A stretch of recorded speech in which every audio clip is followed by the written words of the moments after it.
Début ce lundi 28 novembre 2022 à Goma de la réunion des experts militaires de la communauté des États d'Afrique de l'Est, EAC, dans le but de fixer les mesures de coordination pour les opérations de la force régionale, appelées à anéantir tous les groupes armés qui écument l'Est de la RDC. Dans son discours d'ouverture, le gouverneur du Nord Kivu, le lieutenant-général Constant Ndima, a salué l'engagement des États de la sous-région dans le processus de la recherche de la paix. Il revient ici sur quelques thématiques retenues pour ces assises en ces moments difficiles que traverse le Nord Kivu. Tenant compte du contexte sécuritaire dans lequel cette réunion se tient, mon vœu le plus ardent est de voir le groupe de travail des experts de la défense agir en toute promptitude et assiduité afin de proposer à leur hiérarchie respective des mesures adéquates. Je salue l'engagement des États de la sous-région dans ce processus et comptant beaucoup sur votre expertise avérée.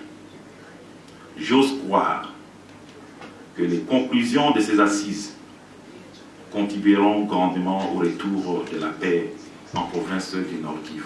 À cette occasion, l'autorité provinciale a remercié tous ceux-là qui contribuent d'une manière ou d'une autre à la restauration de la paix en province. Qu'il me soit aussi permis de saluer leurs excellences João Lourenço, président de la République d'Angola, pour la médiation dans ces conflits et pour l'aide humanitaire aux déplacés de guerre d'une part et d'autre part, William Ruto, président de la République du Kenya, pour ses bons offices dans le cadre de la force régionale de la communauté des États d'Afrique de l'Est.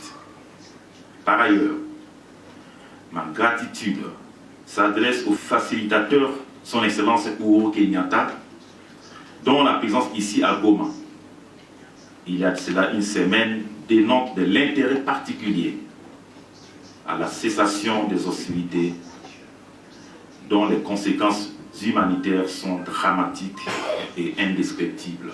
Il faut dire qu'à cette rencontre sont associés les commandants des unités de la MONUSCO, plusieurs hauts officiers des FARDC y prennent part. Cette réunion des experts va du 28 au 30 novembre courant.